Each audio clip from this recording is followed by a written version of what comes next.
Hey, what's up guys? Assalamu alaikum warahmatullahi wabarakatuh. আশা করি সবাই ভালো আছেন। This is Sridhar and welcome back to my another interesting video. প্রতি ভিডিওতে interesting বলি কারণ প্রতি ভিডিওতে ইন্টারেস্টিং কিন্তু আপনারা দেখেন না, সো স্যাড। অবশ্যই পরবর্তীতে এই ভিডিওগুলো আপনারা দেখবেন যখন আপনাদের কাজে লাগবে, হয়তো এখন লাগছে না, অবশ্যই পরে লাগবে। তো আপনি যদি আমার চ্যানেলে নতুন হয়ে থাকেন তাহলে অবশ্যই চ্যানেলটি সাবস্ক্রাইব করে যাবেন, কারণ আমি এরকম ধরনের ইন্টারেস্টিং অনেক বানিয়ে থাকি, চাইলে আমার চ্যানেলটি থেকে ঘুরে আসতে পারেন। তো চলুন কথা না বাড়িয়ে আজকের ভিডিওর যে মূল টপিক সেই টপিকসে চলে যাই। আর আজকের ভিডিওর মূল টপিক থাম্বনেল এবং টাইটেল দেখে বুঝতে পেরেছেন যে আপনি সিম্পল এই যে আমি বসে আছি, এই যে আমি স্টিল বসে আছি, এখান থেকে আপনি একটা পিক নেবেন, পিক নিয়ে জাস্ট একটা ফাইলে আপনি ফ্রেশ করবেন। ফ্রেশ করার পরে আপনার পিকটির ব্যাকগ্রাউন্ড অটোমেটিকলি চেঞ্জ হয়ে যাবে। এখন এই কাজটা আপনি কিভাবে করবেন সেটাই আমি শিখাবো। আমরা তো নর্মালি কি করি, ফিক্সেট বা অন্য অ্যাপস দিয়ে আমরা ব্যাকগ্রাউন্ড চেঞ্জ করার জন্য নিজেকে একদম আলাদা করে ঘষে ঘষে ঘষে ঘষে ঘষে ঘষে ঘষে ঘষে ঘষে তারপর ব্যাকগ্রাউন্ড চেঞ্জ করি, কিন্তু এটা আপনার প্রয়োজন নেই। আপনি শুধুমাত্র একটা ক্লিকের মাধ্যমেই আপনার পিছনের ব্যাকগ্রাউন্ড ফুললি একদম অ্যাকুরেটলি নিমিশেই ব্যাকগ্রাউন্ড চেঞ্জ হয়ে যাবে। তো চলুন মোবাইলের স্ক্রিনে চলে যাই। তো ব্যাকগ্রাউন্ডটি চেঞ্জ করার জন্য প্রথমে আপনারা প্লে স্টোর থেকে একটি অ্যাপস নামিয়ে নেবেন। তো আমি সিম্পলি প্লে স্টোরে যাওয়ার পরে এখানে সার্চ অপশনে গিয়ে আপনারা এখানে লিখবেন remove busy, REMOVE, remove busy লিখে সার্চ করবেন।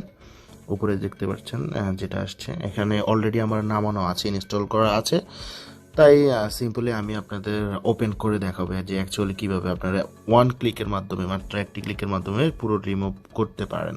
এখানে আরও অনেকগুলো অপশনও রয়েছে, সেগুলো নিয়েও আপনাদের দেখাবো। তো এখানে দেখতে পাচ্ছেন আপলোড ইমেজ যে লেখাটি আছে, সেখানে যদি ক্লিক করেন তাহলে আপনার গ্যালারিতে নিয়ে যাওয়া হবে। তো গ্যালারিতে নিলে আপনি যে পিকটির ব্যাকগ্রাউন্ড চেঞ্জ করতে চাচ্ছেন সেই পিকটি আসলে প্রেস করলে কিন্তু তারা অটোমেটিকলি নিয়ে নেবে, কিছুক্ষণ পর কিন্তু এটা অটোমেটিকলি ব্যাকগ্রাউন্ড চেঞ্জ হয়ে যাবে। তো আপনারা চাইলে গ্রিন স্ক্রিন করতে পারেন, আপনারা চাইলে কিন্তু ব্যাকগ্রাউন্ড এখান থেকেও চেঞ্জ করতে পারেন। তো এখানে আমি বলে রাখি যে আপনাদের নেট কানেকশন অবশ্যই এখানে লাগবে, নেট কানেকশন ছাড়া এটা কিন্তু কোনোভাবে কাজ হবে না। তো আমি একটা পিক নিয়েছি, পিক নেওয়ার পরে এখানে দেখতেই পাচ্ছেন আপলোডিং হচ্ছে। তো অ্যাকচুয়ালি এখনই কাজটি হচ্ছে, ব্যাকগ্রাউন্ড চেঞ্জ হচ্ছে।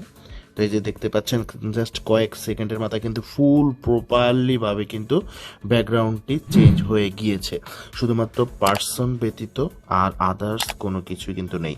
তো আপনারা যদি এখানে ইডিটে ক্লিক করেন, ইডিটে ক্লিক করার সাথে সাথে কিন্তু আপনারা নিচে অনেকগুলো ইন্টারফেস পেয়ে যাবেন, অনেক সিস্টেম আছে এখানে। ব্যাকগ্রাউন্ড আপনারা চাইলে এখান থেকে নানান ধরনের ব্যাকগ্রাউন্ড কিন্তু আপনারা নিতে পারেন, যেটা আপনারা এডিট করলে কিন্তু অ্যাজ লাইক আপনার কোনো কেউ বুঝতেই পারবে না যে আসলে আপনি ব্যাকগ্রাউন্ড এখানে চেঞ্জ করেছেন। এমন নিখুঁতভাবে কিন্তু এখানে কাজ করা হয়। তো এটা আপনাদের অনেক হেল্পফুল হবে এই অ্যাপসটি। আপনারা চাইলে এখান থেকে নর্মালি কিন্তু ব্যাকগ্রাউন্ড অন্যান্য কালার বা মানে অনেক কিছু করতে পারবেন, আপনারা এখানে ঢুকলেই বুঝতে পারবেন। তো এখান থেকে আপনারা সিম্পলি যেভাবে নামাবেন, উপরে যে আপনাদের ডাউনলোড যে বাটনটি রয়েছে এখানে এখান থেকে আপনারা ডাউনলোড করতে পারবেন। তো এখানে আগে বলে রাখি, এখানে প্রো লেভেলেরও কিন্তু একদম ফুল এইচডি লেভেলেরও কিন্তু নামানো চায়, আপনারা ওটার জন্য আপনাদের টাকা ইনভেস্ট করতে হবে। তো এই যে দেখতে পাচ্ছেন আমার কিন্তু এটা ব্যাকগ্রাউন্ড চেঞ্জ করে আমি নামিয়ে ফেলছি, আপনারা যদি চান গ্রিন স্ক্রিন হিসেবেও কিন্তু নামাতে পারেন। তো এইভাবে সিম্পলি আপনারা কিন্তু নিয়ে নেবেন। তো আমি যদি আপনাদের দেখাই, এই পিকটি আমি ব্যাকগ্রাউন্ড চেঞ্জ করেছিলাম।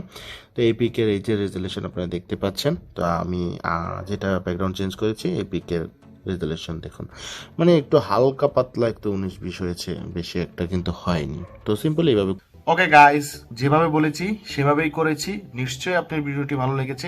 আর যদি ভিডিওটি হেল্পফুল হয়ে থাকে একটি লাইক দিয়ে দিবেন, আর আপনি যদি নতুন হয়ে থাকেন আবারও বলছি চ্যানেলটি সাবস্ক্রাইব করে বেল আইকনটি অন করে দিবেন। তো আজকের ভিডিও এই পর্যন্তই থাকলো। সবাই ভালো থাকবেন, সুস্থ থাকবেন। আসসালামু আলাইকুম ওয়া রাহমাতুল্লাহি ওয়া বারাকাতুহু।